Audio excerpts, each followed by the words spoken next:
Yo, yo, yo. What's good? What's good? It's Stormybman, and I am back. Welcoming you to Answering the Bell with Stormybman, our Sunday morning call-in for this Sunday, March 17th, 2024. This is number 111 in the series of call-ins. And we're coming out of another weekend where we did have a boxing card. This particular boxing card took place on the DAZN app, and it was William Zepeda in the main feature taking on Maxie Hughes from the UK. We'll talk about that a little bit this morning, plus what's on the horizon. Maybe a little bit of news and views, but hopefully we can get this call-in going with participation this morning. I look forward to discussing our beloved sport, and hopefully you are as enthusiastic about it as I am this morning. I appreciate any and everyone who's decided to come up this morning and check me out. You know, it's not an easy task to get up and produce content on a daily basis and have something refreshing, a different set of lenses, so to speak, to view the topics on this sport, the participants of it, those whom we might like to see excavated from the sport, but all yet and still, it's a big world of a sport that only features two men, and in the case of women participating, two women pitted against one another, mano a mano. But there are so many happenings, so many things that could go down when you're talking about this sport. The peddling of the flesh. Yeah.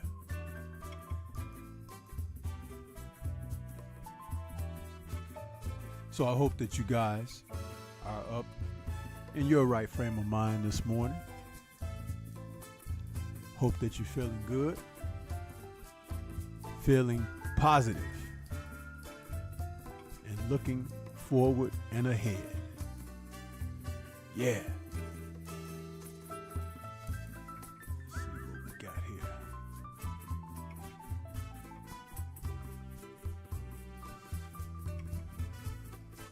Though it says we have quite a number of viewers, I only see a couple people in the chat right now. Don't never know what that's all about, man. It's like you can ask people, you can even try to bribe them, plead with them. This world is so full of ornery folks, they just will not participate. They will not do as instructed. They will not do as advised. And then want to cry when things are seemingly uncomfortable for them. And they wonder why. Amazing. Simply amazing.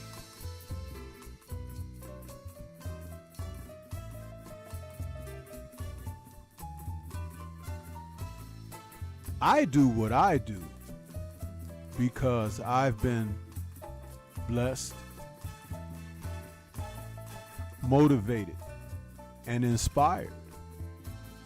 And I have given credit and honor to those who have motivated and inspired me. The Brother 78 Sports TV, who created and founded the LDBC. The brother Black Fight Fan TV, who had one of the best collaborations with the brother 78. These two gentlemen inspired me to the degree that that's one of the #1 reasons that you see a channel featuring content developed by Stormybman. You see how easy that is to give credit to someone else?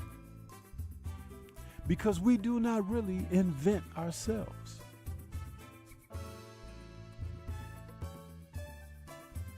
We can develop ourselves, but there are some who even lack the gumption, the initiative to do that.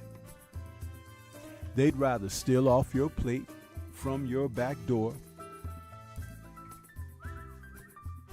sometimes jack you right on the spot.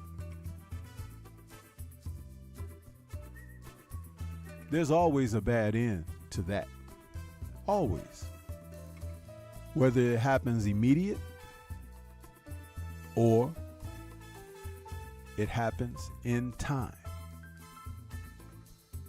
it still happens. Yeah.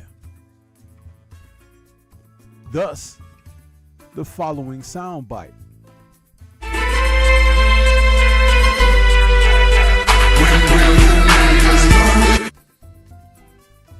Yeah. That's a direct message. A specific message.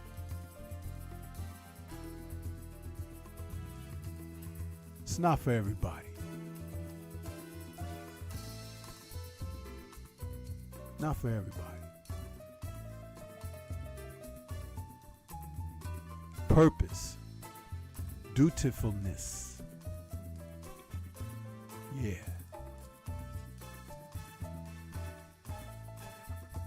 I talk about these things all the time.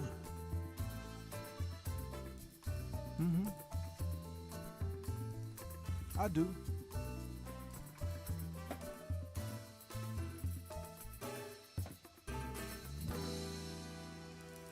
But as I said, the brothers, 78 and Black Fight Fan, they've done so much for live boxing content on the airwaves, for the discussions that have been made and have continued forward. Influence, motivated,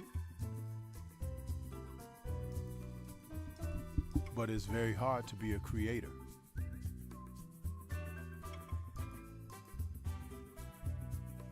Two popular cultural icons, Elvis, Bruce Lee. Have we not seen numerous imitators? Where does that come from? Why were they such influencers that people didn't even want to do their own thing? They just wanted to be just like them. Whether they dressed like them, talked like them, behaved like them, changed their features to look like them. Oh, such a sick place that we call the world. Huh? Yeah. But it's out here. It's out here.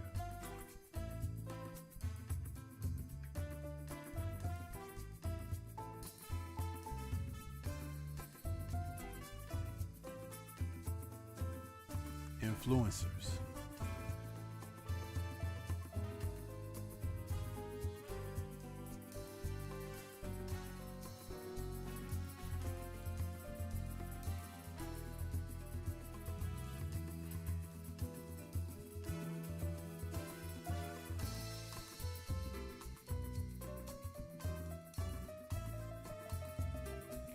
I'm going to take a moment and acknowledge my couple of brothers out here in the chat. Bright and early this morning, we got Jose Diaz saying, "Good morning, Stormy," and chat. Good morning. The Messenger, 215, back with us saying, "Grand Rising." Same to you, bro. 704 Joe is out here saying peace. And the brother, the Jab Jamboree, Act Reacher in the building saying salute. Thank you guys for letting your presence be known. Thank you.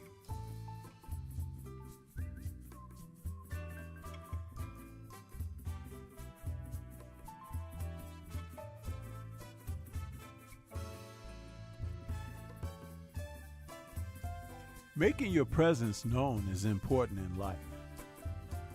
Who can remember starting off in school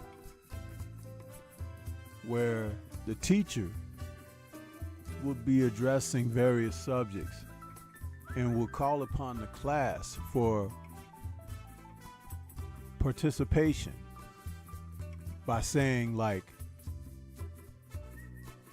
a show of hands. Raise your hand if you know this answer. Raise your hand if you want something acknowledged. Raise your hand if you have a question. Now, sitting in those same environments, can you reflect back upon times when you were there and there were an opportunity for you to participate and you decided not to raise your hand? I don't want her to call on me. And I say her, but it could have been a male teacher, right?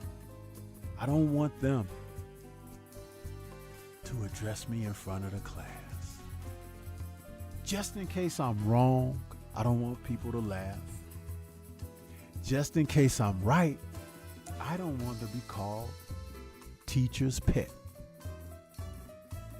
Think about that for a moment, because even at an early stage of life, early in life, you harbored these thoughts, feelings, emotions. Where did those influences come from? And the key here is influencer.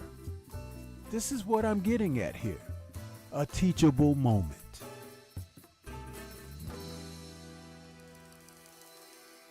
I bet you can't even figure that out for yourself. But that comes from your environment. Your environment. But what you were never truly taught. Now, this is a generalization about what I'm about to speak, because various families would handle their children specific ways when they send them to school. But what I'm about to say,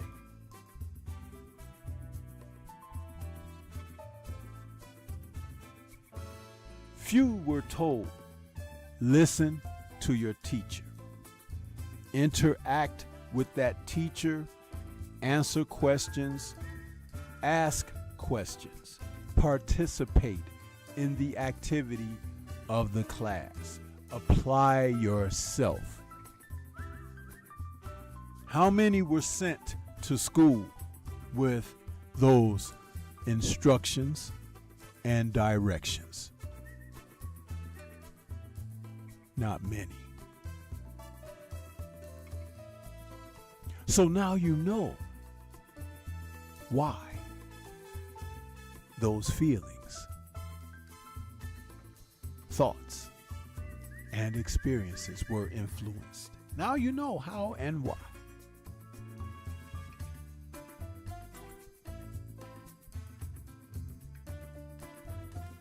You know what the worst part about that is when you're talking about with children, because children are on a continuous stage of learning from infancy to about 7 years old. Your brain is like a sponge. You can pick up so many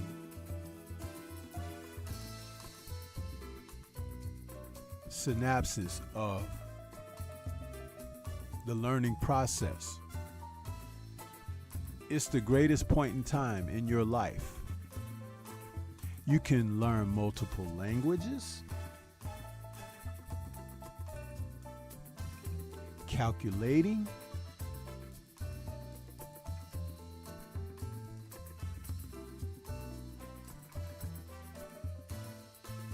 deductive reasoning, problem solving.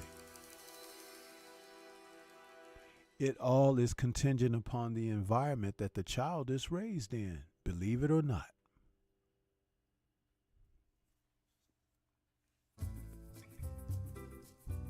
I'm almost embarrassed to state how old I was when I found out the best time to teach your child a language that is not your own native tongue. And I had said, wow, had I been informed of that, I would have taken a total different approach in my personal life. But see, that's why pearls are buried deep in the sea and don't sit up on the shores. Because as you go through life, you're supposed to gain experience and knowledge. But not only that, because when people mention knowledge, there's a word that they forget. Understanding. Understanding allows the application of knowledge to be applied. You see, like a link in a chain. A reciprocated process. Yeah, that's right.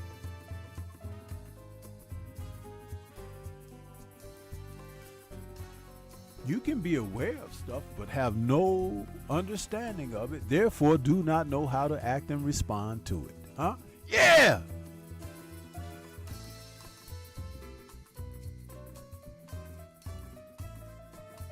Have you answered the bell yet? Class is in session. Think about it.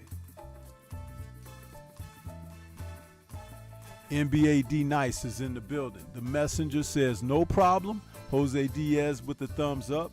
Daryl Alexander is back with us with that pie may emoji saying salute. ATX Red is out there saying salute Stormybman. Universal Truth says salute Sensei.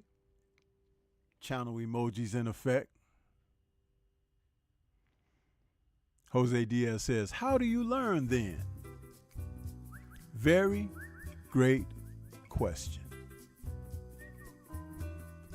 And Woke has joined us from his slumber. What's good with you, Woke?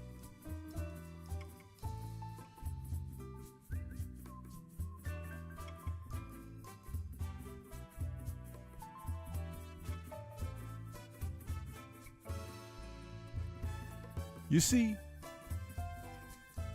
I open up with something that's fulfilling, not gossips, not aggressions toward others, but food for thought. Something that will assist in you gaining early in your day so that when you go forward,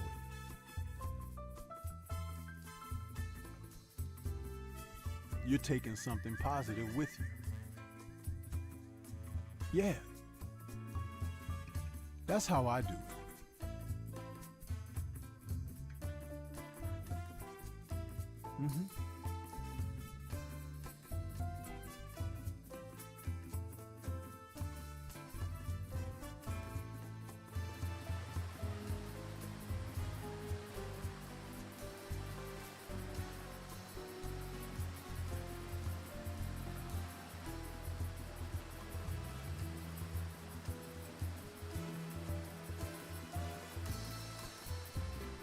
So, here we are. Another AM call-in show. Yeah.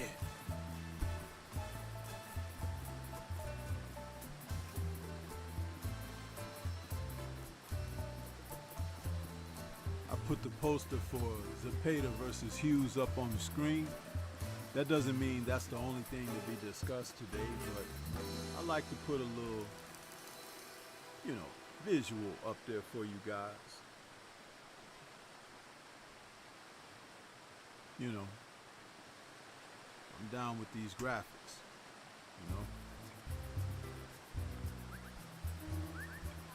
Got my little waterfall in the backdrop.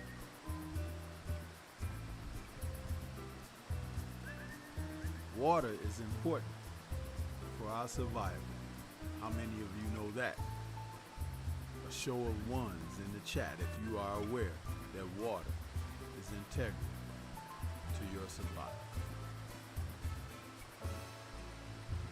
Not liquor, okay? Not alcohol, booze, and them damn energy drinks that some of you guys can't help but to feel your body full of, yeah. Water.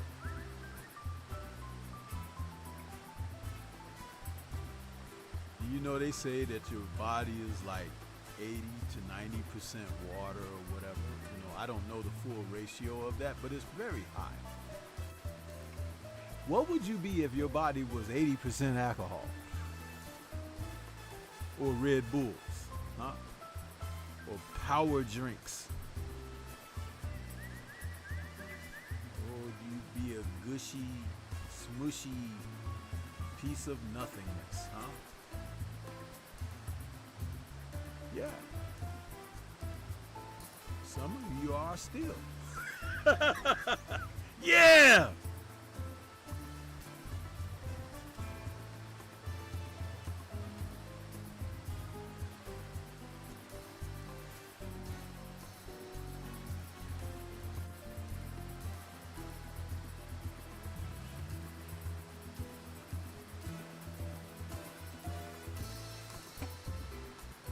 See, some of you been watching those shorts I've been dropping.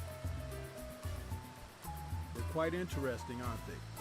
Snippets from lives where I capture a certain thing that I say or speak on, boom, put it out there to you. The numbers are high on those. That's for those short attention span folks, The yellow bus riders, Yeah, the yellow bus riders. Your friends and them. Oh, what are you talking about, Stormy? What am I talking about?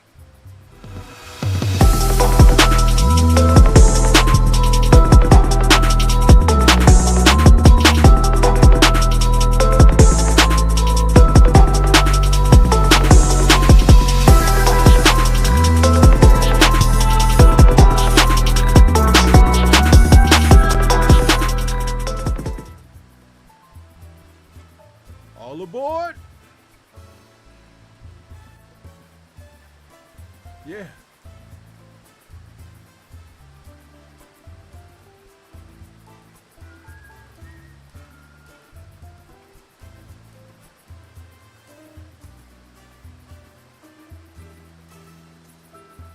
For those of you who need the schedule, that bus leaves every 8 minutes, And it's the same ride every time. Buckle up. But don't leave without your helmet. Huh? Yeah. You know why you gotta have that helmet on extra tight? Because you can't have that slush going around in your skull. And it's not, you know, weighed down. It's not mounted properly. Huh?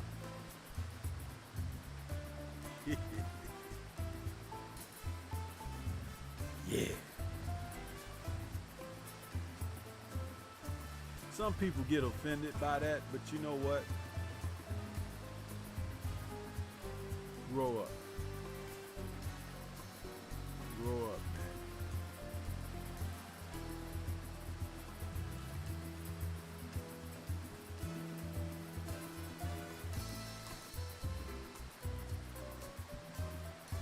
We're going to have a discussion. So we'll open the lines up. Let's see how many of these peoples will want to be speakers.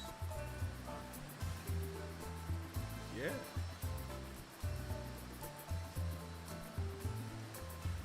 $20 likes with 40 views. That's about right. 50-50. Ish or get off the pot. Huh?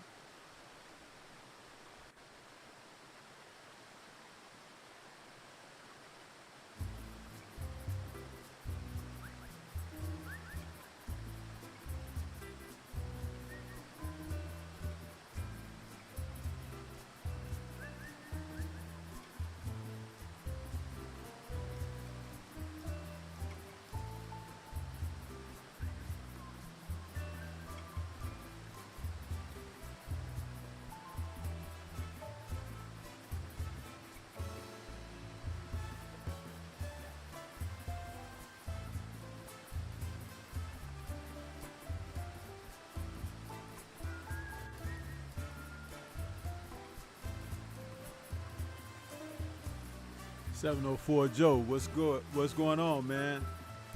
Hit me up.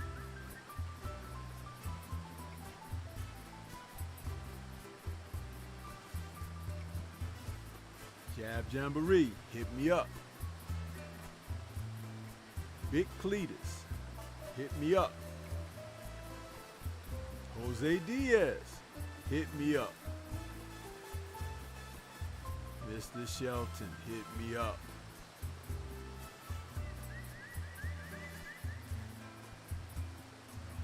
Remember I gave the analogy early in the show this morning about being in class but not participating. What's the point?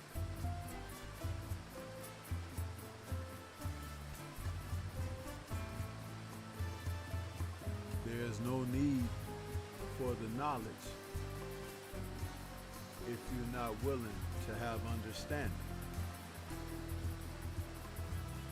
In order for the process of understanding to take place, you have to open yourself up to be receptive to it.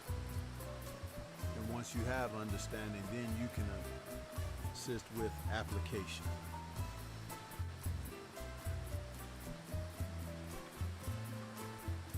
The yin and yang symbol represents currents flowing to and fro, back and forth, up and down.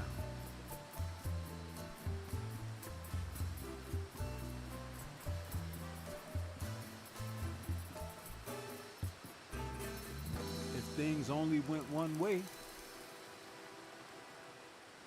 if the tide only went out but never returned,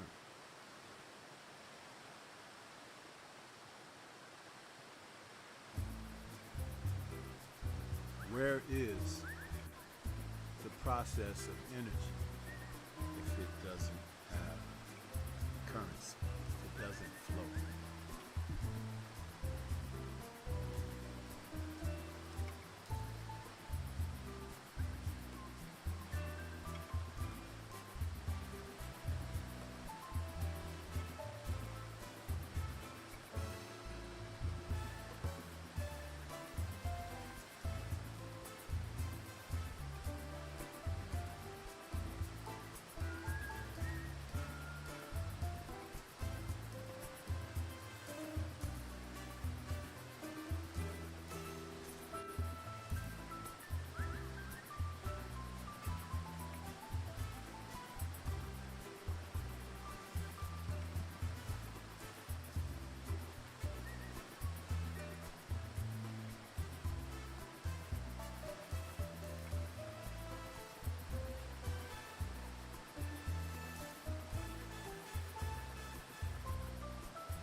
Where are you guys at today? No participation, no chat energy, anything. What's happening?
Mr. Shelton, if you didn't catch any of the fights last night, do you not still have talking points because you've watched the sport, you've participated in the shows, and you've been online watching, observing, so you still have nothing to offer? No excuse, brother. You're talking to me. I don't let people off that easy. Apply yourself. To my brother, 78 Sports TV, I see you out there. Welcome. 78, I just gave you and Black Fight Fan early in this broadcast a honorable homage for giving me inspiration to do what I do here. And I used that as an example that how easy it is to give it up for someone who's inspirational, someone who has given you motivation. Not to emulate what you guys have done, because you've done what you've done very well, but you know, going back to the times that I were participating in your chats when you were both doing collaborations as well as separately, I would always say, man, you guys really motivate and inspire me.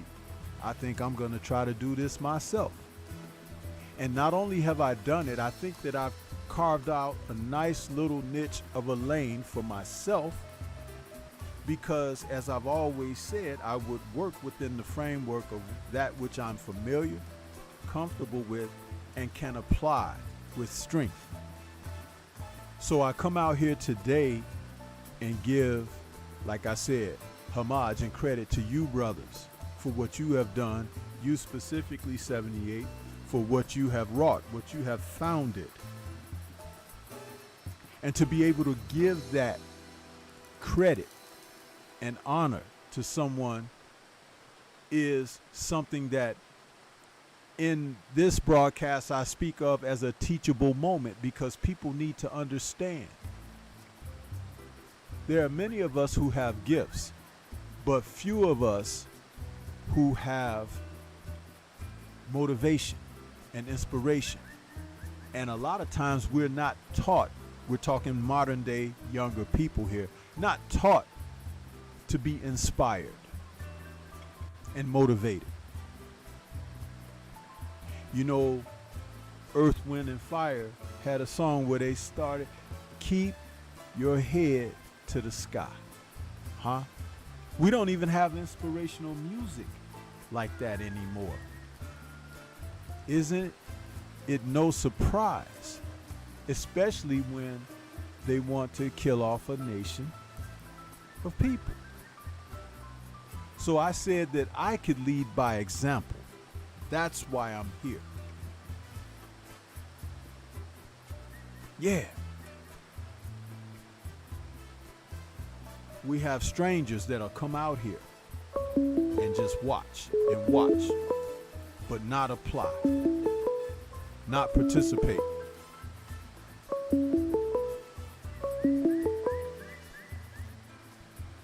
Okay, we got 414 in the building. Who's calling? What's on your mind? What's up, Stormy 78, bro? Hey, 78, what's good, brother? How you doing? Doing good, man. I just tapped into the show, was listening. Yeah. Call in number. So yeah, I just called in and chop it up. Yeah, that's fine, brother. Listen here. I don't know, before you calling, I was just speaking directly to you with what I was last saying, because, again, I give information out as an example. I try to set an example because I represent more than just myself. But Right. I'm telling people that gentlemen like yourself, Black Fight Fan, were very inspirational to me and motivational to me. And I have no problem in saying that, because I was out here with talent and abilities, but I'm just sitting around, I'm listening to people, and I'm listening to you guys, and I took it upon myself to get motivated and say, you know what? I think I want to do something like this. But not to be a rival, but to be Right.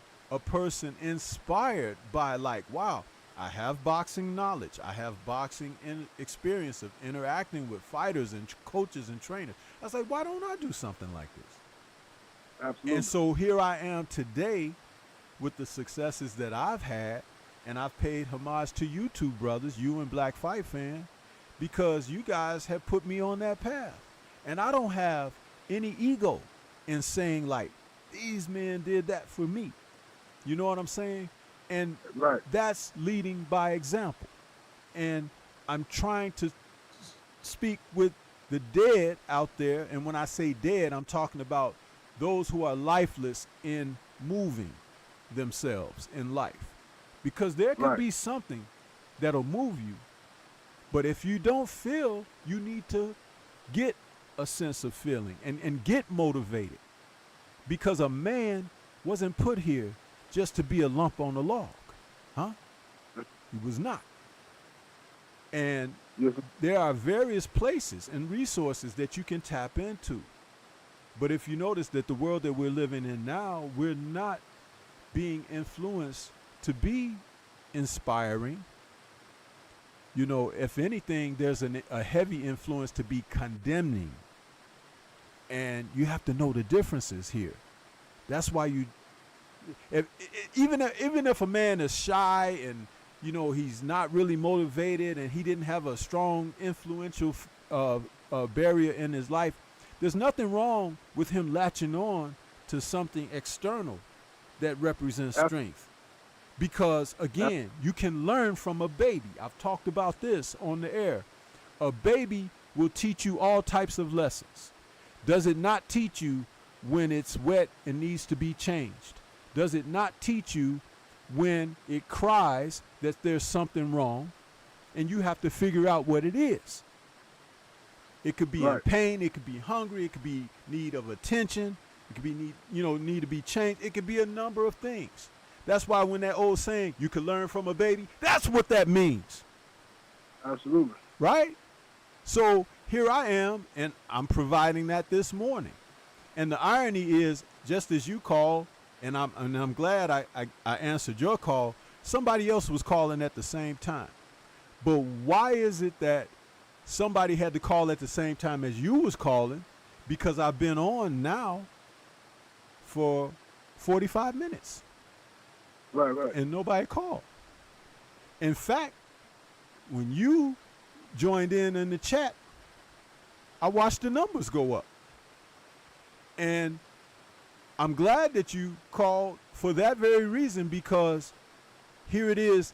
They all, whether they peeping through the blinds and bushes, can hear me now, give you your credit and dedication for what you've done. See, this ain't about me. It's about we. You know what I'm saying? Absolutely. But go ahead, brother. I know I preached on for a moment, but I just kind of wanted to hit you with that, to let you know that this is the real deal. When When Stormy is out here on live, you know I ain't about no foolishness or nothing like that, talking about other folks and stuff. I be out here, Right. I have my subjects, I have things that I be directed toward, you know? Absolutely, man. Yeah, I just tuned in, man, to seen you was cooking, man, and I seen the. I know you probably couldn't talk about the fights last night. I don't know how far you already got, but did you already talk about that weird cheating dude, man, who was fighting kids, Austin? Man, listen, no, I hadn't got to that yet. I talked about that in my post-fight last night, but I was going to mention that again today, man. Listen, that was some mess, wasn't it? That. I was getting mad watching it because I'm like, wait a minute, bro. The referee keeps telling you, like, you know what you're doing. You keep picking this man up. Like, you keep doing all this. Like, I said, okay, this dude either this dude is training MMA and he fighting boxing and MMA. Because sometimes, like, you get habits. Like, you get used to doing takedowns and Right. clinching and that. So I'm thinking maybe he trained MMA. Then I looked it up and they said, no, he's just a dirty fighter. They said he got a history of fighting dirty. I'm like, man, this is ridiculous, man. This dude, why even show up if you're going to do this, man? They got to start penalizing these guys and not paying them, you know, so they can feel the pain of this. And you came up here and laid it down. It's one thing to want to get out of a fight and just quit then. Be a man about it and say, I quit. You know what I'm saying? And say no more. Don't, all this other stuff trying to injure people and playing these little games. You going to mess around and get somebody hurt doing that. Not only that, it was really a bad situation because the lack of maturity and the lack of personal focus from the Schofield side didn't help matters. Right. He was in there wild like an animal and fighting with no ring IQ whatsoever. That severe head clash and cut that he got over his right eye was his fault. It was his fault. He ran in there like you know how they used to talk about Sean Porter. And that's kind of like what he looked like last night, leaping in. But as I spoke in my post-fight show last night about guys leaping off the canvas, the old trainers used to say, if he leaps, he sleeps. Because that's the perfect time to nail a guy a shot and get him on out of there because he don't have no balance. He has no center of gravity when his feet leave the canvas. And Schofield, for as young, youthful, vigorant as he may think that he is, the talent is level. It's at a level. It's not high. But what I saw was a guy that hasn't been trained very well. Because had he fought under control a lot better, he could have knocked that kid out. And every time he nailed him a good shot, here he is going wild, winging these shots when it takes, listen, the shortest distance between 2 points is a straight line. Where were the straight shots down the middle when you rock the guy to hit him on the chin? See, punch placement and things of that nature, you could tell what are you doing? And his dad is horrible. He is. And this is not me slamming two brothers, father and son. No, I'm telling you the truth because I don't want people to buy into something that shouldn't be bought into. Yes, Shareable should never step foot in a boxing ring again. He is worse than any of the foul-plagued fighters I've ever seen in my life of watching boxing. And Andrew Galata was pretty damn bad. He's worse than that. But Schofield, a quality fighter, can catch him coming in and sleep him, and he won't even know that he was hit. Because he's wide open as a summer door, on a screen door on a summer day. I mean, that's exactly what that is, you know. But, yeah, that was whoever matched those two up last night, that was a horrible pairing because they said on the air that Shareable guy, he's been dirty in the past. Where the hell did they find it? Don't ever bring him back on television, ever. Yeah.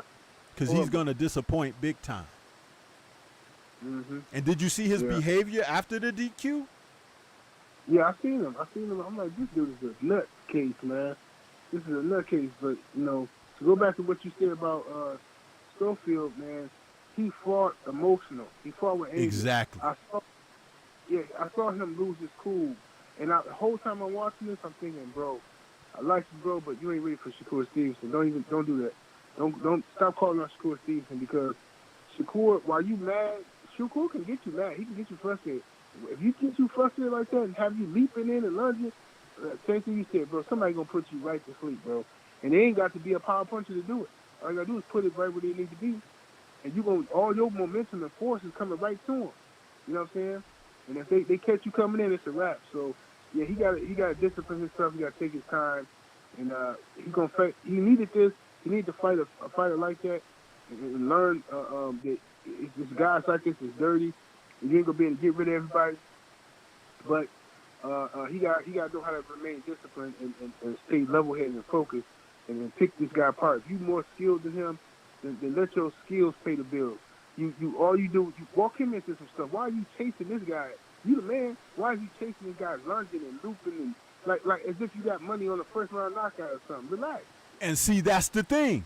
You know, they were talking about that because he had a couple of first round stoppages that kind of propelled him forward, because he got those last couple of opponents out of there good and clean, look good doing it and everything. But there's levels in the sport of boxing, and you can't put the cart before the horse. If you want to be the best that you can, you have to rely upon what you've been taught and you know, shown, and what you've cultivated in the gym. That's where I bring his dad in on this.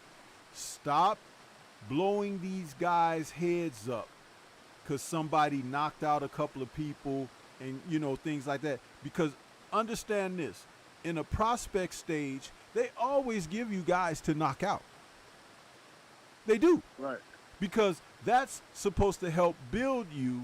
That's supposed to help you gain confidence. And then what's supposed to transpire after that is you begin to take the tools of the trade and learn how to apply them in the sport.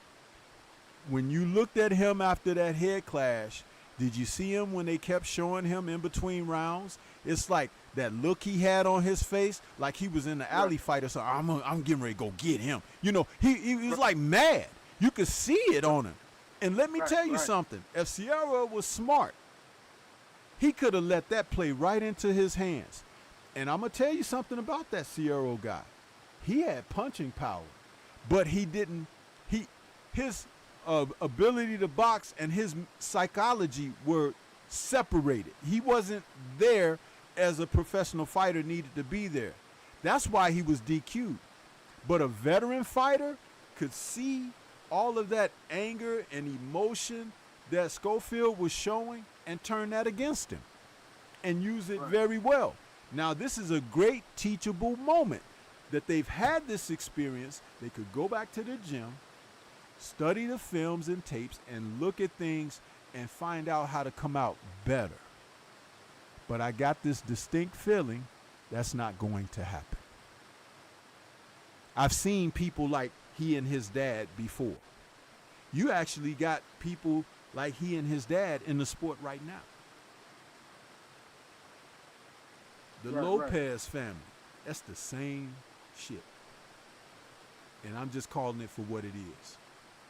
It's the same. Right. He can get so far, but it won't be very far unless they make changes.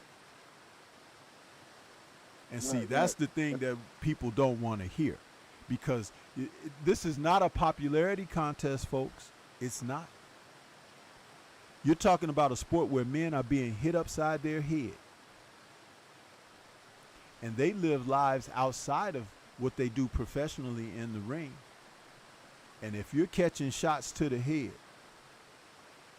you got to be a little bit with screws loose to be a professional boxer anyway. That's just a fact. Right. But in order to understand what it means that you're getting hit in the head, that's why the good teachings from like the old coaches, one of the first things they would teach you how to do is not to take shots clean. That's a long, bygone art. Yes, indeed. These guys of today, they can get caught clean almost each and every time because those subtleties that I speak of are not being passed on, haven't been passed on, have been totally dismissed. What do you think a fighter like, let's just use Tank Davis for example. What would he do to Schofield? Remember what happened to Rolly? Yeah. Same thing. You know why? Because I say this, like, we've been critical of Tank for certain things specifically, but one thing we never have said is he can't fight. We've never said that. He can box. He's got skills. He's got fast hands. He has ring IQ. He knows how to set traps. Right. And when you're good at something like that, you make it appear so easy. It's like, oh, well, I could do, you know, that's what that is. Remember, all the greats, they do what they do, but they apply their trade through practice, through training hard, through focusing in and dialing in, so that when they get in there and they do what they do, it almost appears easy, doesn't it? But it isn't, right, because they've worked at this. They've worked in it. It's like you got guys, and I talked about this early in this broadcast, who want to emulate and imitate your actions, but they don't emulate and imitate what made you good. There's a difference. Yep. Absolutely. Green line. And you know, Floyd Schofield, I like him. I like him as a young fighter, but I think he's rushing himself a little bit. You know what I mean? He's trying to get into, you know, they bringing him around and trying to get him into the, but I want Shakur and this and that. Look, bro, that's not, it's good for the talk, it's good for hype, but he ain't ready for Shakur Stevenson and them guys yet. There's levels to this, and he got to stay grounded, keep learning his craft, keep getting better in competition, watch some film, learning how to correct that stuff, because, like I said, a lot of people gonna watch that fight and say, okay, we can get him mad. He an emotional guy. When he get mad, he get angry, he make mistakes, and that's all it takes, man. You know, somebody like Shakur Stevenson, even though I don't like Shakur, he get on my nerves. Shakur he know what he's doing. He's a master of his craft, and he gonna whoop Floyd Schofield right now. So he don't need that fight right now. And another thing. Oh, go ahead. I'm sorry. I didn't mean to cut you off. Go ahead. Go ahead. No, I was going to say, and another thing about Shakur, he's a lot like Schofield more than people realize. However, this is what I mean when I say that. You're right about him being a master at his craft and what he's doing. But look at what he's not doing, and that tells you all you need to know. Remember, he didn't take the Devin fight when it was offered to him. He made excuses as to why not to. It's not about whether or not he was going to be paid enough or whatever. But you know that old thing about whistling in the graveyard. Devin is at a point in his career where he's trying to elevate by taking on challenges, receiving them, issuing them. Some of these other guys are trying to find silver linings. But the talent pool is so deep that those walls are closing in. You're about to start seeing who's real and who's not. And some of the favorite guys are not real. I already know it without seeing them fight, but wait until you see the fights. It's going to come out. This is one of the number one reasons why some of these guys don't want to get in the ring with other guys. They make excuses. Oh, he's my friend. That's my man's, and all of this bullshit.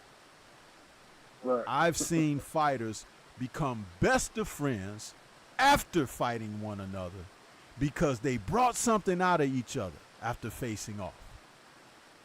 And that's a feeling of gratification. It's one of the number one reasons why I continue to talk about Raymond Ford and what he accomplished a couple of weeks ago than some of these other guys who's sitting around on social media all the time talking. What Raymond Ford accomplished, man, he went through something to become a world title holder now. Some of these guys would not have been able to do what he did. behind on two of three judges' scorecards in a fight where he really needed something to happen. He stops his opponent, who was every bit as good as he was in the fight the opponent was too. But he stopped the guy with 7 seconds to go. That was some Ray Leonard versus Tommy Hearns, Chavez versus Taylor type ish for him.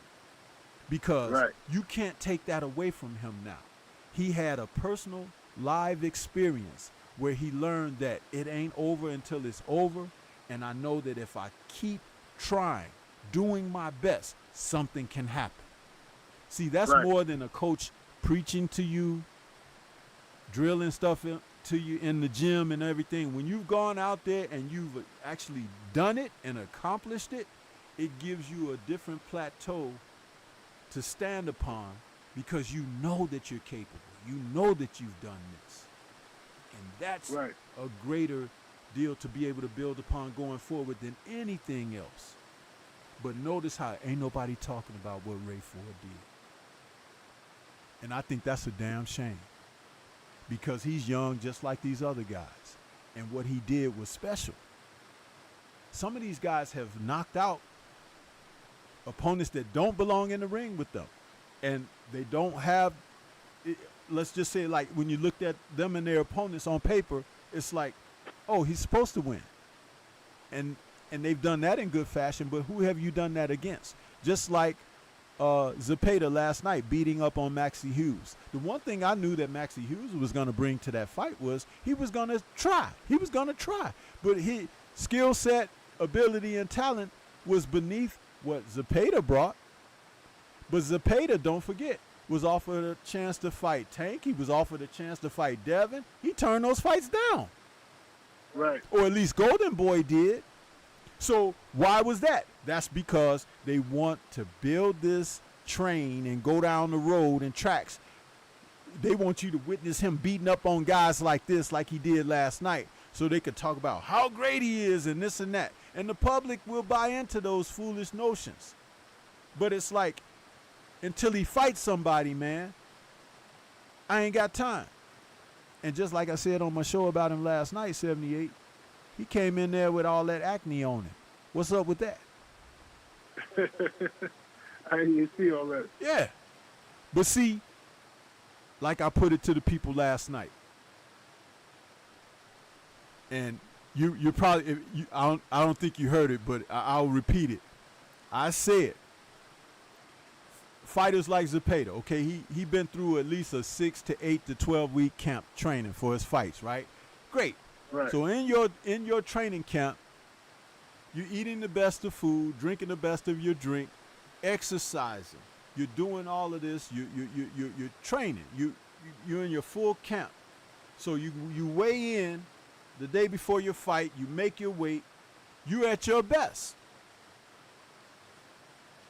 In those month and a half or whatever preparation, 2 months, all of that is like a detoxification for you. You're doing all this stuff because you're getting rid of the bad stuff out of your system. You're training. You're eating your vitamins. Your dietitian, whatever, all of that. But why are you coming into the ring on fight night with acne? If you have been training and your body has honed and you're in good shape, you're ready to go, why you got acne? Only two reasons.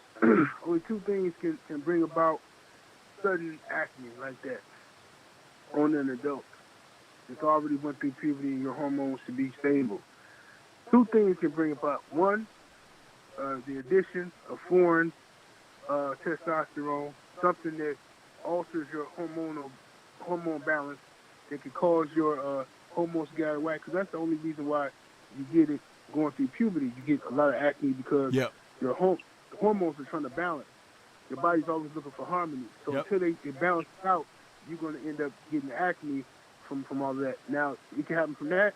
And the other way it can happen is if you're a dirty, nasty mug. If you go into the gym, sweating, and all that kind of stuff, and then you get in the shower and then you put on the same dirty clothes you've been wearing all week to bed, you're gonna get acne. If Yeah. you sleep on the same sleeping on the same pillowcase, don't never, because some people don't wash their pillowcases. Right. And they get blanket. Right. And them that people like that, you're gonna have acne. It's gonna happen. Yeah. It don't, no matter how healthy you eat, but you got to be clean. So either he a dirty, nasty mug, or he took some hormones. There you go. See, and that's, but when I talked about it last night, 78, because I've heard you talk about PEDs and stuff, because you're familiar and you got some information on, how that stuff is used and all of that. I've listened. But I talked about it last night because I wanted to present it in a different package. If you are doing the stuff that you're doing to detoxify and get better, the impurities come out. You flushed your system now, right? So you should be ripe as rain, ready to go. But no, he comes into the ring looking like that. And he wasn't tired either after beating on Maxie for 4.5 rounds. So it's like, okay, cool. You want to sell those, you want to sell those sentiments to the people, that's fine. But just know that there's going to be somebody out here like myself or like you and some of our other brothers that are dialed in. Dude, we're not selling that crap.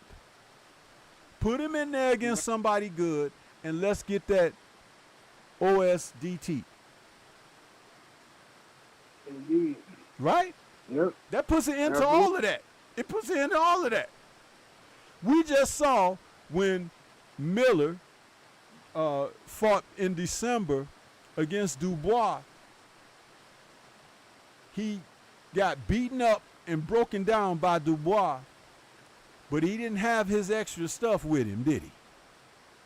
And the beating that he took, he had no choice but to take it. Oh, well, he did have a choice. He could have just laid down, but he was trying to be macho. But he didn't have any activity. He didn't have any skills or ability to fall back on, so he basically became a live heavy bag for Dubois. And Dubois beat the crap out of him, as he should have. But it tells us something about these guys when they don't have their goodie bags. That you can't go out there and get away with this stuff against people who, when it's not being allowed, first of all, or when somebody actually has ability and can fight back. Right. Absolutely. Yeah, and Zapata ain't that good anyway. That dude, he's slow as ever. He gonna end up, somebody gonna dust him off. But right now, he under the protection of Golden Boy. And, they guide him the way they want to guide him. But, remember when Marquez knocked out Pacquiao, the talk of the town was all that backing he had. Mm-hmm. Yeah. Mm-hmm. And Marquez said, "You gonna play this game? Watch this." Exactly. Down there into that, and you know what? It may not have even had to come down to that if they had just rightfully given him a couple of those decisions that he was supposed to get anyway. Exactly. Because the very first fight, Pacquiao dropped him 3 times in that first round, and the 3 knockdown rule wasn't in effect. But basically, Marquez got up and won the rest of the fight. Mm-hmm. And they still give it to Pacquiao. And it's like, And then you could see in some other fights. So, Marquez was like, okay, cool. And nobody has ever made the explanation of how Pacquiao's head has gone from tennis ball size to softball size. Nobody's ever explained that. Right. Yeah. I saw that picture that he took with not Nigel, but Conor Ben. His head was bigger than Conor Ben's. And Conor Ben is a bigger man. And Conor Ben's head is bigger than it used to be as well. So it's like, come on. Right. And they talk about Pacquiao. Remember when Pacquiao used to have all them cramps in his legs? Yep. His calves. And he had all them pumps in his calves and his back. And people used to say, "Oh, Pacquiao, yeah, he gets dehydrated, He don't have enough salt in his system from working out and all this stuff. No, that's not it. Nope. Oral steroids, uh, specifically halotestin, which is a drug that doesn't allow you to gain weight, but it increases your aggression and your strength. You know what I'm saying? That's why a lot of power lifters who got to make a certain weight class, they use halotestin.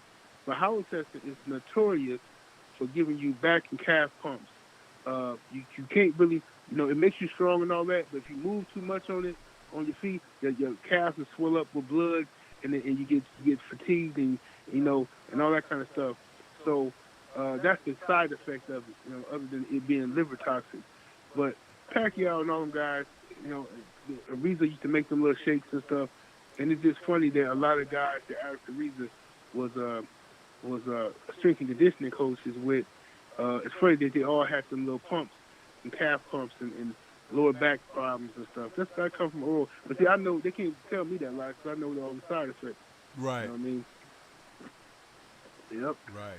So, but again, like I said, if people could listen to the proper distribution of information and stop looking at who the messenger is, you know what I'm saying? It's like, because you say it, they don't want to hear it. I don't like him anyway. But you could be telling them how to save their own lives. Right. And they end up dead because they didn't pay attention to the information that you gave out. This is the foolishness of what I talk about all the time. Right. It's just like it's a ton of them out here right now watching me, but they don't want to participate in a proper way, but they'll sit back and watch. I'm not going to hit his like button. I'm not going to write in his chat. I'm not going to acknowledge him whatsoever. That's the weirdest. Isn't it?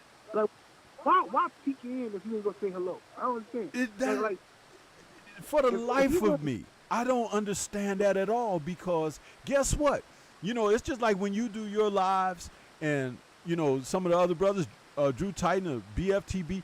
Listen, dude, I come in there and I have a great time. I interact with the chat. You know what I'm saying? I be laughing and joking and making remarks, not to distract from what you doing, but to interplay with the people. That's like, we're family. It's like, that's good. We got good boxing talk. Sometimes they'll get off the subject of boxing, and it's still entertaining. It's still something positive.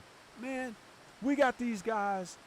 They have this, and we've talked about this a lot lately, this feminine-like energy, bro. What the hell? And I saw your video on these guys that have trouble with conflict resolution and stuff like that. This is a real thing, man. It's a real thing out here. And like, even when you were talking about earlier, your video about the LeBron and Jordan people, this stuff back and forth. Where does that? Listen, do you know? And we're of that era, like when Jordan was at his best and stuff like that, and when he came into the league, nobody was comparing Jordan to like Dr. J and that, in the sense of like, well, who's the better player or this or that. The only thing they would talk about was like he had hang time like Dr. J and stuff like that. Right. But it was like at the end of Dr. J's career, that was Dr. J's career. At the end of Jordan's career, that's the end of his career. That nobody's looking at it like, well, he's better than him. And it's like, we just enjoyed the fact that we had the chance to watch these men in their greatness, and perform like they did. Before Magic came in the league, there was no 6'9" point guards doing what he was doing. You know what I mean? Right. But there were always point guards, who could pass, who could handle the rock and stuff like that. But Magic just brought something different because he was a taller, bigger man at that position and everything. And the Lakers, when they brought him in, they had a damn good guard. Norm Nixon was a good guard. But Magic was better. You know what I'm saying? It's like, but these guys of today, man, really? And another thing about that, they try to take what they're familiar with, what's present, and to crap on what was past. Right. And it ain't necessary. What's the old saying about not knowing history or even acknowledging? Those who pay no attention in mind to history are doomed to repeat. And that's not a positive thing. That's a negative thing. Because if you're doing away with that should be celebrated and honored and everything, then you are dishonorable. And it dies with you. Right? Absolutely. It's a trip, man. But it ain't going to stop me from doing what I do, my part, because somewhere, and I've talked about it like this. See, some of us look at this as like this is a central thing, is close by. Dude, there's somebody in another part of this world that will watch my content and say, you know what, that guy, he inspired me. He motivated me. He taught me something I didn't know, or so forth and so on. You know? Right. And that's where I find value. That's where I find like, okay, this is why I do what I do. Because as I said on many occasions, everybody ain't going to make it. Right. We ain't going to make it, man. Yeah. Marcus Garvey used to say, one of my favorite quotes from Marcus Garvey, he said, I have no desire to take all black people back to Africa. He said, some of them are no good to us here, and likewise, they'll be no good to us there. Yep. Yeah. And you know what Harriet said? You know, she said all them slaves, those hundreds or thousands that she helped free, she could have freed a few 100,000 more if they would have recognized that they were slaves. Mm-hmm. No doubt. Think about that, dude. That is crushing. That is crushing. Yep. And I've often, you know, when I do these lives and I get to talking about stuff like that, I put this, I don't know if you could see your screen, but let me go. I put this image up of Snoop Dogg from Baby Boy, and I put this image up on the screen when I'm talking about stuff like this, and I say, yeah, that's the ones they sitting out there looking at their screen like this because they don't like what they hearing. They don't like what you're saying and everything. They don't want to do and get better, but this is what they do. They sit up there like that. You know that picture from that image from Baby Boy when Snoop Dogg is looking. Yeah, the hitter look. Yeah. Mm-hmm. I put that up because that's exactly what that is. You know? Mm-hmm. It's crazy, man. Yeah, it's nuts, man. I'm gonna get up here and take this day. I'm gonna take my daughter to the store real quick, brother. But I'm gonna listen in to you though while I'm driving. Yeah, I appreciate you calling in, man. I appreciate you so much, and thanks. And you guys, you have a great Sunday, man. Hey, you too, brother. I appreciate you. All right, later. All right, that's the general calling in and sharing some time this Sunday morning for the call in. That's what's up. See? I tell you guys all the time. Tell you all the time.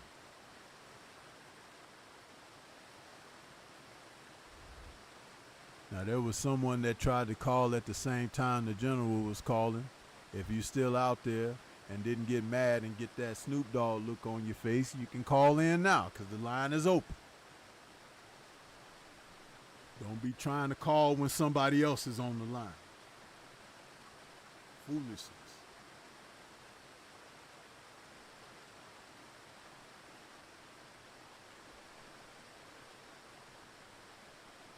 Get my boogie woogie back on. I always turn the music off when I get a call, so I get back to my boogie woogie. Yeah.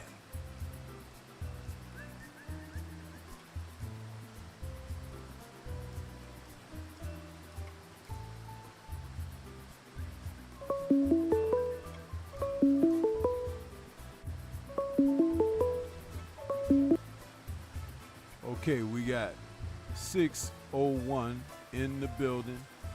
Who's calling? What's on your mind? What's going on, Stormybman? Hey, man, what's happening with Nothing, man. Just out here in this rain beating us down a little bit. you? Yeah. And it's been raining all weekend in the city. And we ain't had no rain in a minute. I mean, we had some rain like last week, but we ain't had no rain in a minute. One second there, bro. We got salute to Daryl Alexander out there, man, who has gifted 5 Stormybman memberships. Thank you so much, Daryl Alexander. This brother here, man, has done this on my channel.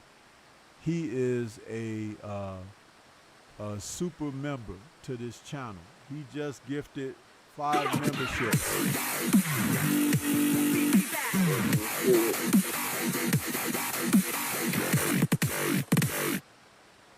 He gifted memberships for Antonio MMA, De Niro Sparta, Young Hollywood, Anthony Bolton, and Mike 202. So he gifted memberships to the channel for those people, man. Appreciate that, man. Sir. Yeah. So salute to Daryl Alexander. Y'all make sure y'all thank. Yeah, those alerts, they're going to go off for each person, so you'll hear a couple of more of those alerts. But, yeah, what's on your mind this morning, brother? What you want to talk about? Oh, nothing much. I was listening to when you and 78 was talking about the Floyd Schofield fight. Yeah. I didn't catch any of the fights, but I was just hearing that conversation and thinking how wild it was. I'm gonna have to look it up.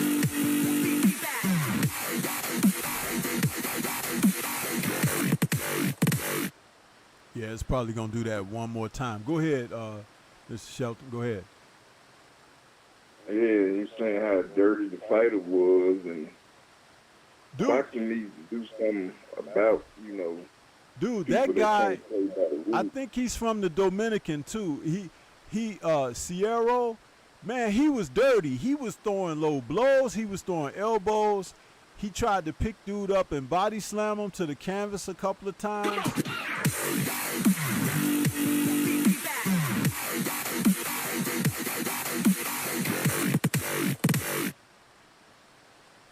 Yeah, it was jacked up, And the referee, when he picked him up on his shoulder and threw him to the canvas the first time, the referee deducted a point and told him no more.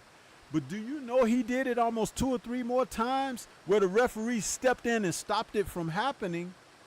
But it was like he didn't give a damn. He should have been disqualified. He was. He ended up getting disqualified.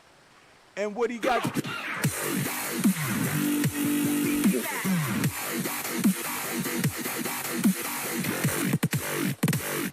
What he got disqualified for was a low blow, I think, finally, because he could not stop himself.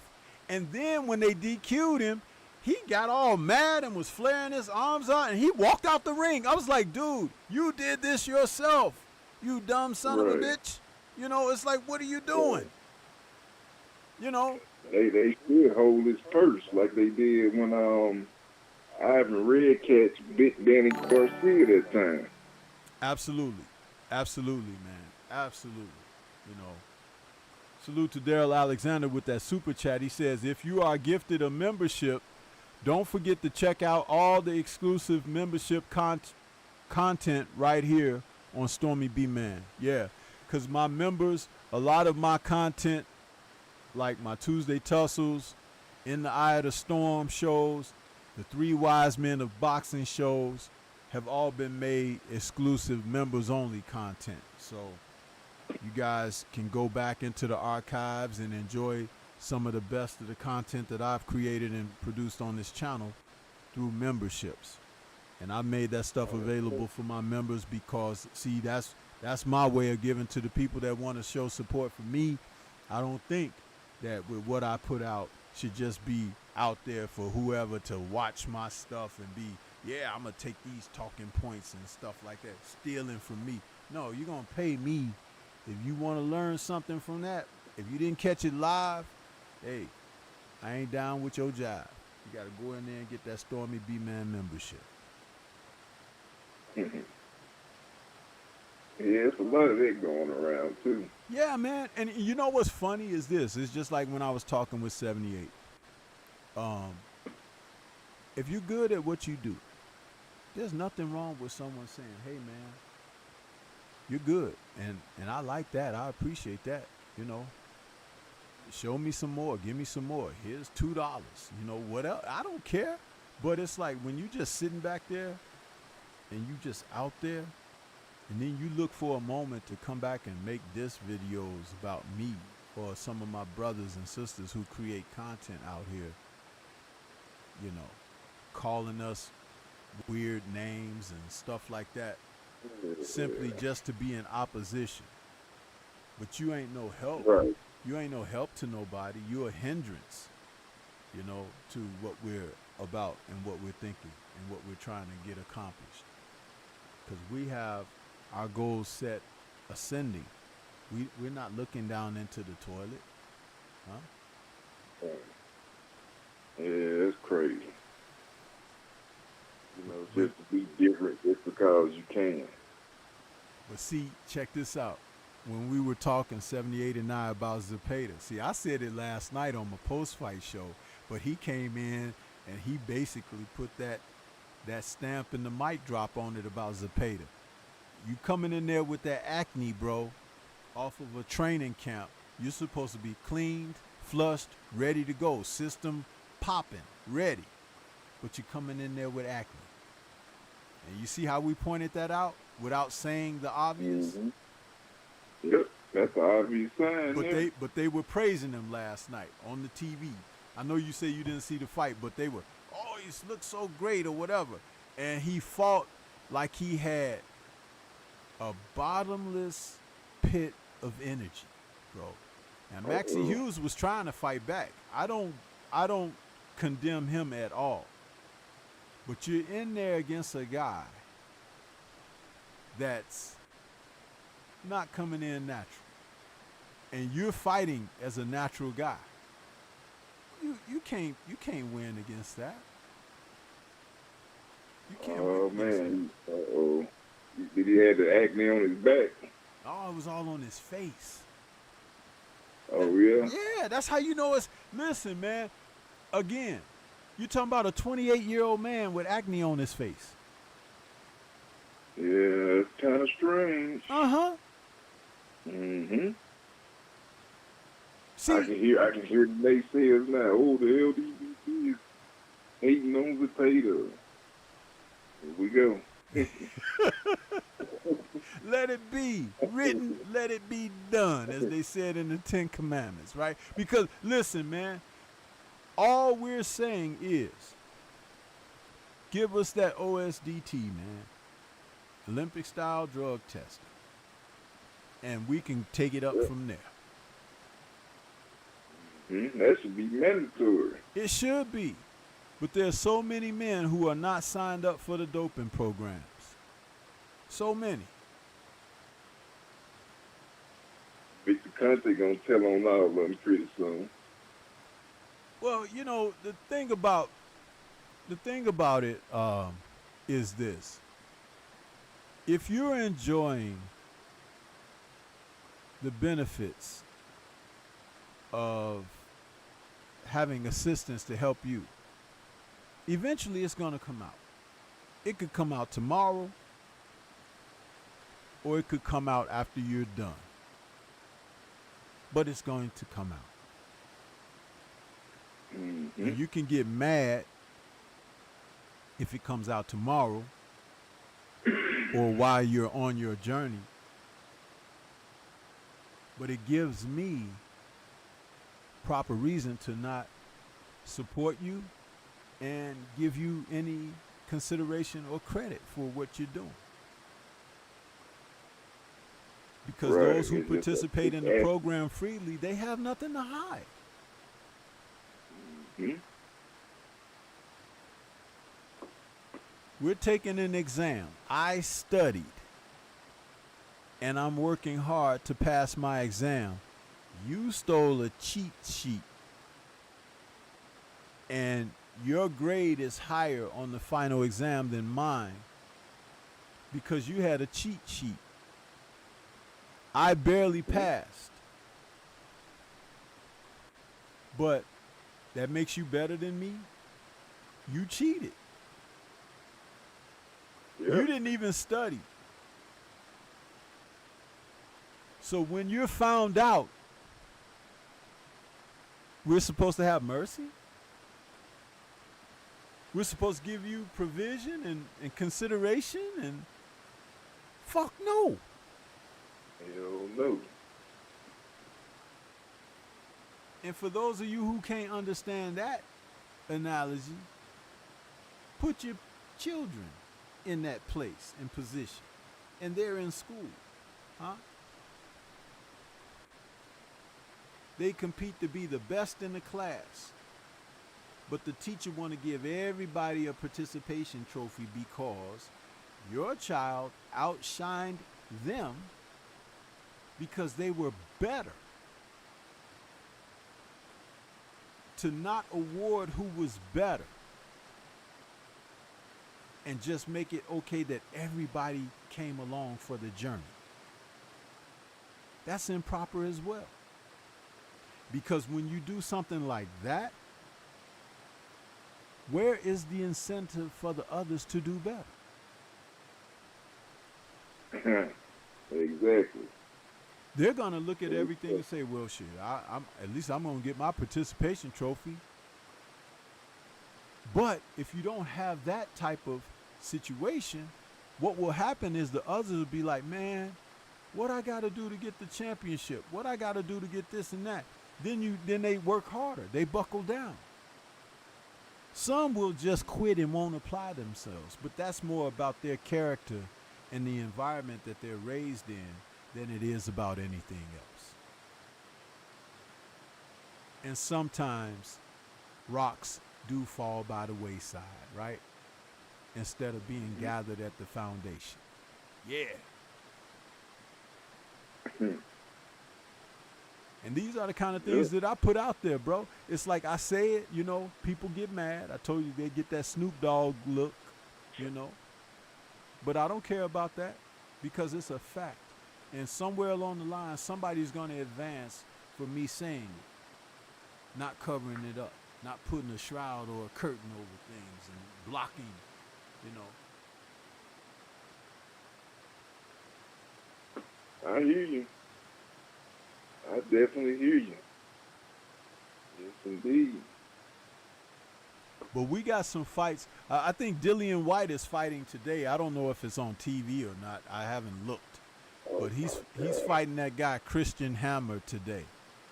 So the battle of the bellies in the heavyweight division for those two saps today, they're fighting. Yeah.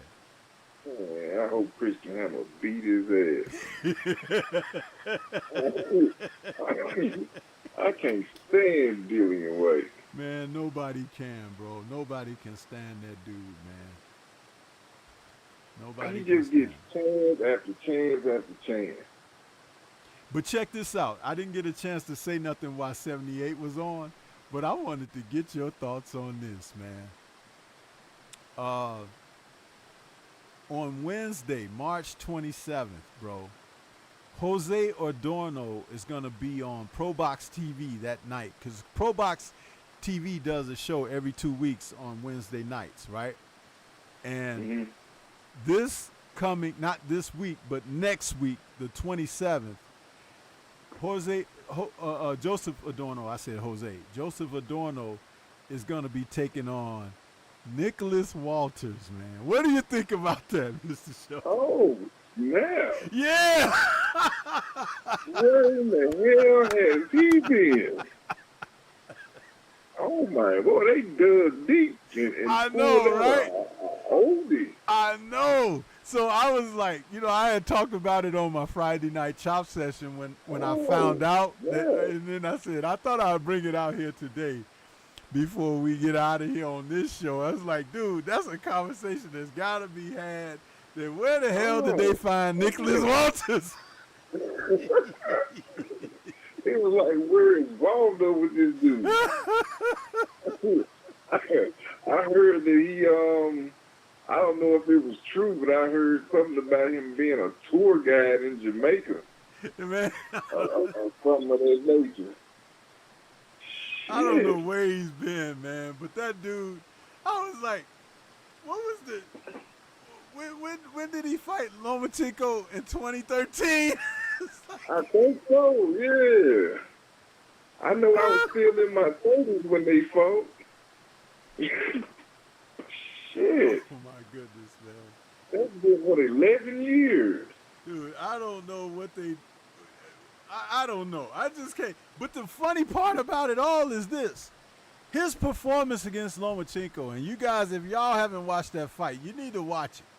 Because it's like he laid down. He just gave it up for Loma, like he took a bag or something. But he didn't fight no more after. It was like, dude, this dude knocked out Nonito. And then he actually won that first round against Loma. It was just like, oh well, my job's done. Right. Trash. So Pro Box is gonna bring his butt back on Wednesday, the 27th, man. Man, he's liable to get the all hell whipped out of him.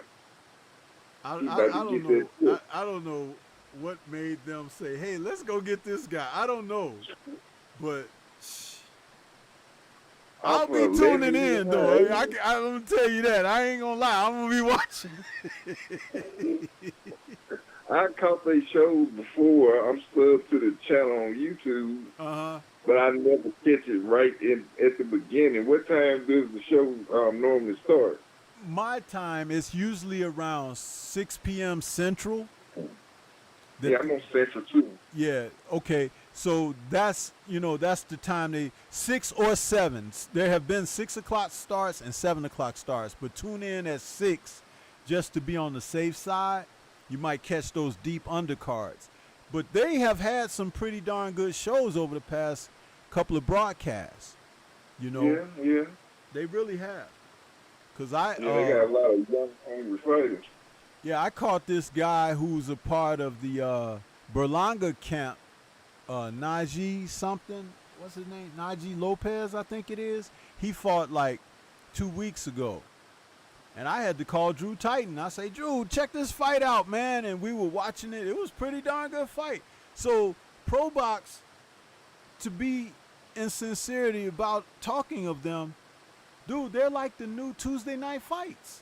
But it's just on Wednesday nights. So, and it's not every week, it's every other week. So I'm promoting that. I'm like, tune in. And I think they've got their own arena and everything. That venue where they hold the fights are someplace that they've set up for these events. So I think that's pretty cool. Yeah. See, we talk about we want boxing, right? We talk about we want boxing, right? So it's you got to support it. You got to do your part. You can't say you want these things and then when it happens, I wasn't watching. I didn't see it. Hey, listen, I'm there.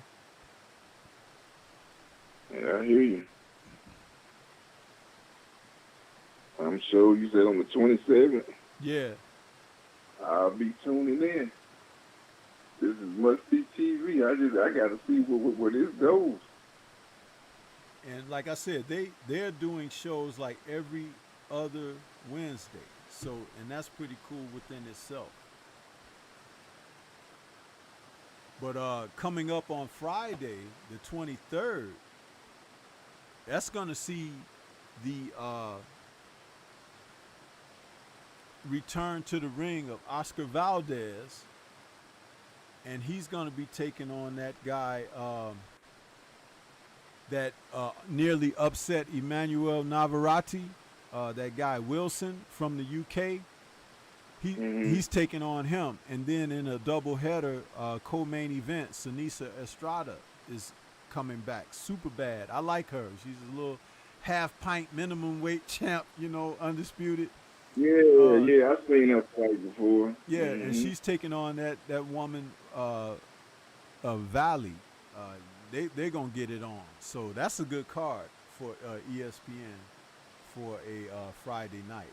So I don't even think I'm doing my Friday night chop session on that night. I'll just do like a post fight, you know, when that card is over. But yeah. See, and again, I talk about these fights and the cards is because, you know, there's a lot of foolishness out there, man, and I say that all the time, but I try to stick to the guns of it. Now, there's people that don't like Oscar Valdez, you know, and there's people that, you know that he cheated and stuff like that, and I'm aware of that as well. But I'm just talking about the promotion of a card that's coming up. People can take that information and do as they will with it. But I'll tell you this, I'm looking forward to this fight on the 31st. Fabio Wardley and Fraser Clark in the UK, man.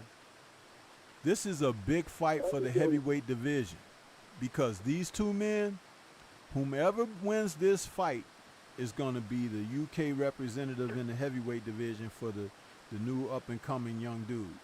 At one point, it was thought to be Danny Dubois. Well, Dubois kind of, you know, he ran into some issues. He lost to Joyce. Yeah. He lost to Usyk. He had his win over Miller, but, you know, he's still kind of in that phantom zone, so to speak. But these two guys, Wardley and Clark, they are, you know, this is a big fight. And I've talked about the UK fighters have kind of taken a step forward ahead of the American fighters to a certain degree in certain aspects. Definitely in the heavyweight division. Definitely. You know.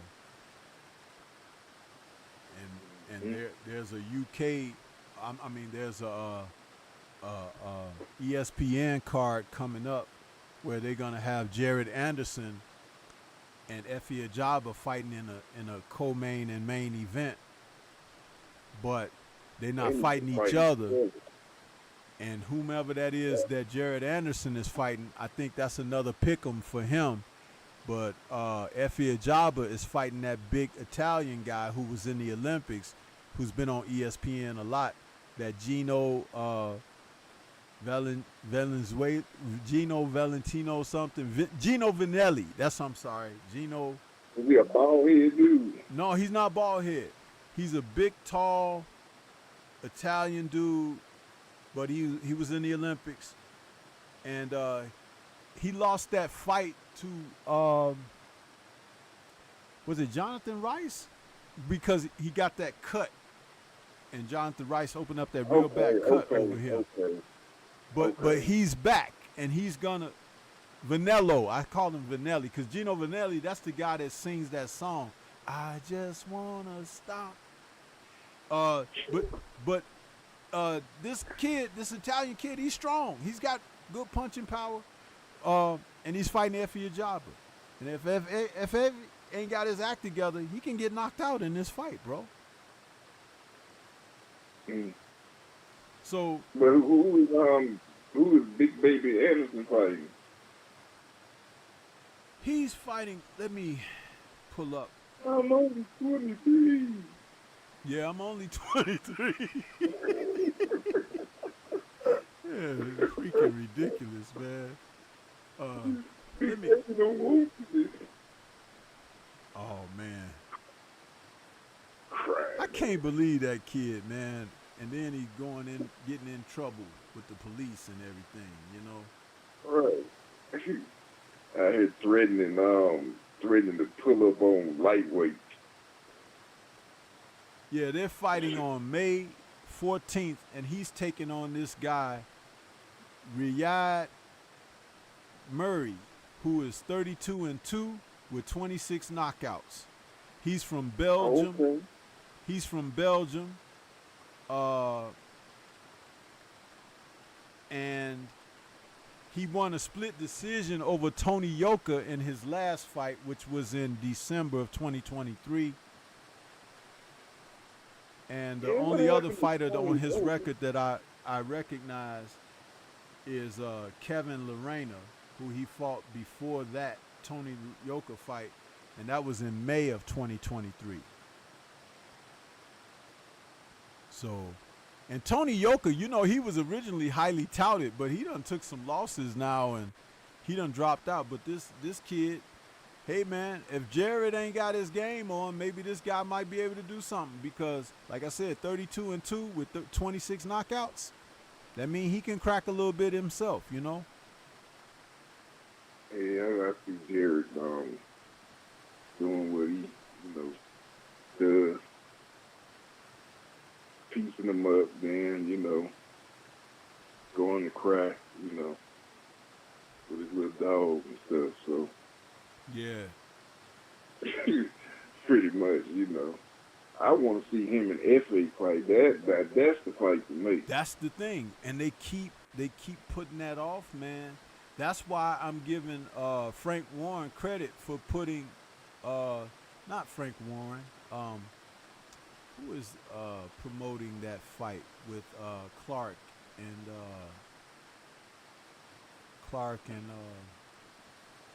Fabio Wardley. I have to look that up on BoxRec, because that's important. It's not Queensberry. It's not Queens, because that's Frank Warren. Let's see. Let me type in this Fabio Wardley.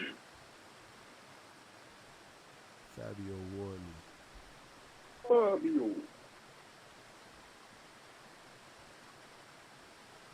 I remember that dude. That was a model named Fabio back in the 90s. Yeah, the dude with the long hair. Yeah, Fabio. Yeah, that fight is under Ben Shalom, boxer. So, boxer with 3 X's. Yeah, 2 X's. Okay. Yeah, 2 X's. yeah. That's being promoted by Ben Shalom. He's got that promotional company, Boxer. But the fact he's putting these two guys in with each other, I got a breakdown video coming up the day before the fight. I did that already. I did it a while ago when they had announced this fight, because I think it's a very good fight. See, Fabio Wardley is the British Commonwealth and the BBB of C heavyweight champion. He's got 2 belts. And Frazier Clark is a young heavyweight prospect that he's got some amateur experience, but he's 32 years old. Fabio is 29, and Fabio don't have no amateur experience. He just turned pro. But Fabio's record is 17-0 with 16 KOs. Big Frazier is 8-0, I think, with 6 KOs. But these two guys, this is a damn good fight, because Fabio, it was thought that he was not going to be ready for some of the people that he's fought, but he's beat these guys. Like when he fought Nathan Gorman, he stopped him in 3 rounds. I think I saw that fight. Yeah, but after that, he fought Michael Coffey, right? Now, the Michael Coffey fight was, Michael Coffey kind of jumped on him a little bit in the first round of that fight, I think. But it got stopped at 45 seconds to go in the 4th, where he got Michael in trouble, and it was a TKO win. But the real important fight was late last year in October, where he took on David Adelaide. Now, David Adelaide is a young up-and-coming heavyweight out of the UK. He was kind of like a big punching guy, kind of flashy a little bit, talked a lot of crap. Well, when they put him in there with David Adelaide, they were thinking, because Adelaide had an amateur background too, but they were thinking that Adelaide was going to be a little bit troublesome for him, you know, because, you know, Fabio don't have an amateur background. He just been learning on the job as a pro, really, but he's good. Listen, dude, he beat the crap out of David Alalaye. They had a situation where their press conference kind of went like when David Hay and Derek Chisora, they was throwing glasses at each other and stuff, and Fabio took a cut on the chin from a broken glass or something. But they still went through with the fight. Man, he beat the crap out of David Adelaide. And matter of fact, by like the third round, he had Adelaide just moving around the ring and sticking his tongue out at him, but he wasn't fighting. In other words, he had took his heart because he was stepping to him and beating on him and everything. Man, he dropped him in the 7th round, and then they stopped it in the 7th round because David just came apart mentally in that fight. So he was all bark, no bite. And see, when you have fights like that, that does something for you. Meaning, if you're the one that was victorious, because remember, he was thought to get upset by Adelaide, and we ain't heard from Adelaide since. But Fabio has moved right on up, and now he's getting ready to take on Clark, another young hopeful from the UK, because they're both from the UK. But Fabio is about that business, man, and I give him credit for that. I like fighters like that who have come along the tough edge and have proven themselves. You know what I mean? He ain't had nothing given to him. He's earned it all in the ring. So I got nothing but respect for that.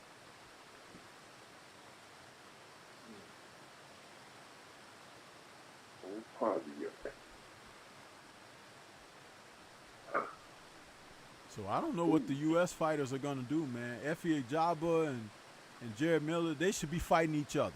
They should. They shouldn't be fighting nobody else. They should be fighting each other. But Ajaba got the better fight, I think, with this Gino Vanelli. I think he's got the better fight. Gino Vanelli. But if Jared ain't there mentally, which I don't think he is, not 100%, then this other guy, Nirod, may get him. And he's only 23, so.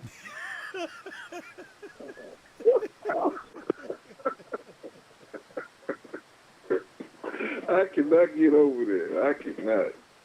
And the look Roy Jones had was like,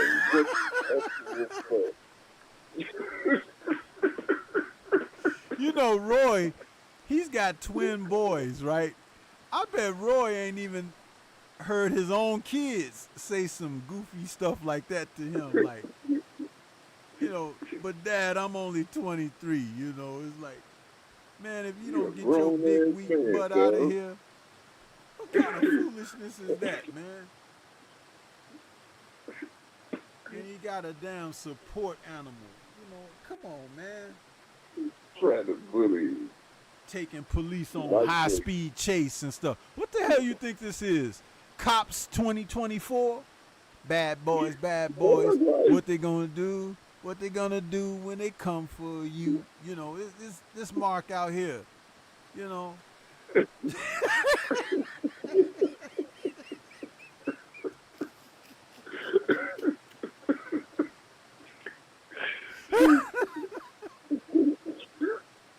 Hey, this is second high-speed chase, right? Yeah, man.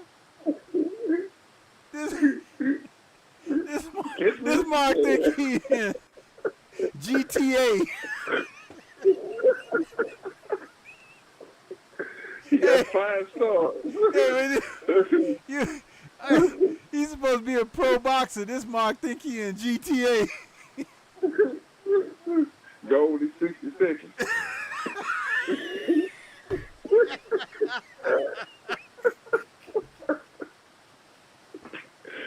Oh, man. Oh, man. Oh, man. He's only 23. Gone at 23.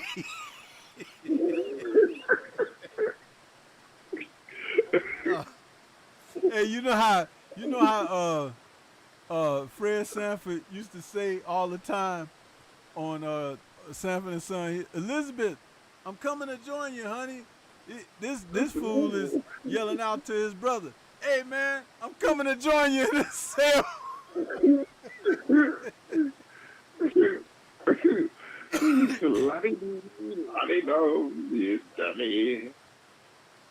Man, I can't, man. Listen, and you can't, we could laugh about it, but it's really tragedy because this dude, he had the world in his hand. And he told Roy, I don't want it though. I didn't want all of that. Well, what did you want, fool? What you expect? If you gonna do something and be good at it, you gonna get noticed. So you can't tell me. Remember we were hearing those rumors that he was beating up Tyson Fury in the training camps and stuff a couple years back? Mm-hmm. I don't necessarily believe that because it's like maybe they were saying that to give him confidence or something. I don't know, because does that go along with how he's been behaving? Not really, but you know, he's a big, strong kid. He can fight. He just kind of loopy, for lack of a better word. Yeah, but I'm going to tell you something about that, bro. And this is very serious. In boxing, you can bring that out of a guy in the ring, even if it's in the gym. If they're weak mentally, you can bring that out of them. Yeah, pressure both fights. Yeah. So, I don't know. Maybe Fury is really that bad. And that when he fights professionally, he's on something. And, you know, we've all talked about that. But I am not inclined to believe that this guy is as good as we were told. I ain't talking about what we've seen, because everybody he's been put in the ring with the exception of Prince Charles Martin, he's been on paper better than. And Prince Charles Martin looked like he could do what he wanted with him, but took the foot off the gas. Like it was almost like Prince Charles Martin didn't want to embarrass him or something. I don't know, because we've talked about that on the air too. That and it ever since that fight, he's had these breakdowns. Yeah, cause he was kind of getting pieced up a little bit. Yeah. Basically doing those. If there had been a 12-round fight, I don't know. Cause you know, like Prince Charles was, to me, he was stealing rounds like the last 30, 45 seconds. Yeah. He started touching him with them lifts. And he was backing him up. I was like, wow. Yep. He was putting the beats on him there a little bit. Yeah, so something just tells me, man, I don't know. He, you know, I don't know. There's something missing. Something is not 100 with him. And well, his desire, because he say he don't really want it. He just want to make his money and, you know, get on out. Which ain't, I don't really see anything wrong with that per se. You know, but still, you know, if you want to maximize your dollars, you have to fight the top guys. Right. You know, and maybe, like maybe it's guys out there that he's fearful of, that he don't want to face. That's a possibility. Yeah, that's true. You never know. Because you know the guys, you know, they all know behind the scenes who's the dude. You know what I mean? They all know behind the scenes who's the dude. And if you ask me, maybe he knows that there are some comers who he ain't ready for, you know, or got nothing for. So that's a huge possibility, bro. Huge possibility. So, But yeah, man, I'm gonna get ready to wrap this up, bro. I appreciate you calling in because it's always good to hear you call. So For sure. thank you for calling in. Any final thoughts or words before we get up? Nah, I just appreciate you picking up and chopping it up with me. Yeah. Well, I'll be calling back some other times too when I get a chance. all good, brother. All good. Well, you check. Yeah, you make sure you wait till not this coming Wednesday, but the following Wednesday. Mark it down so you can check out Nicholas Walters, man, coming back on Pro Box.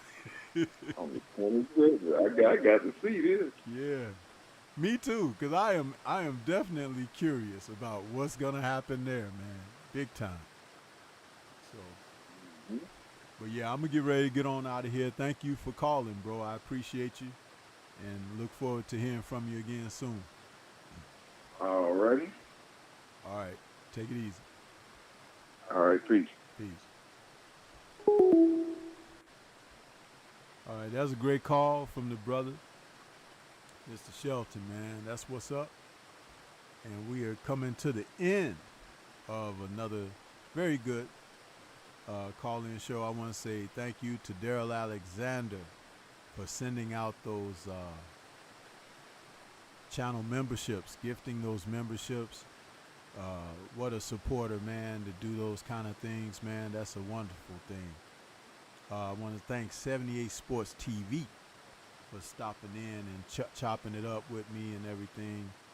I should have let 78 talk a little more. Stormy get excited and be talking about stuff, but I appreciate the general stopping in. And before we do actually finish the show out, I'm going to drop the Focus Ball trailer for you guys.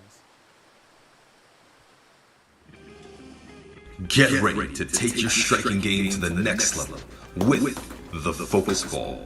Dramatically improved footwork, timing, head movement, hand-eye coordination, reflex, and overall fight IQ.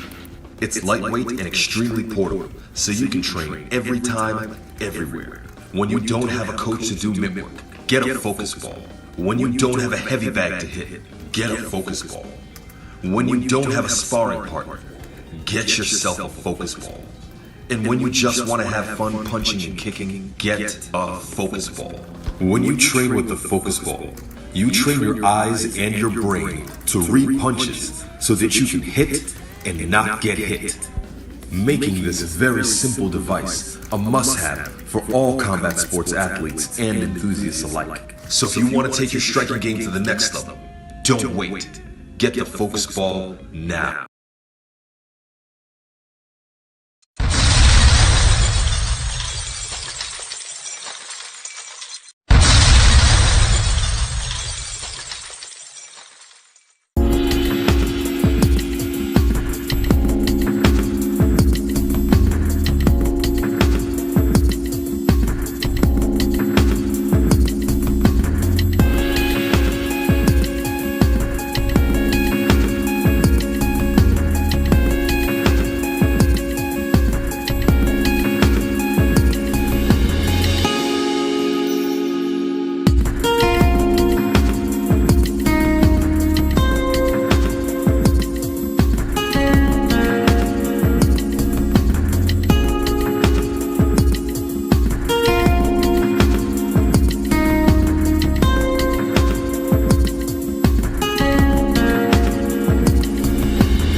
What a show, man. What a show.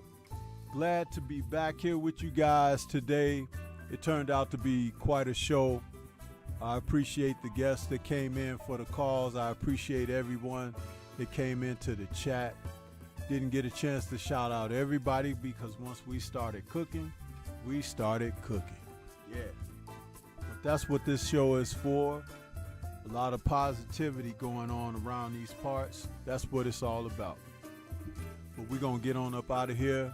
I want to say shout out to the mighty LDBC. And we will catch you guys next Sunday for another Answering the Bell. Peace to everybody. Have a great week ahead.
What do you think of Negro?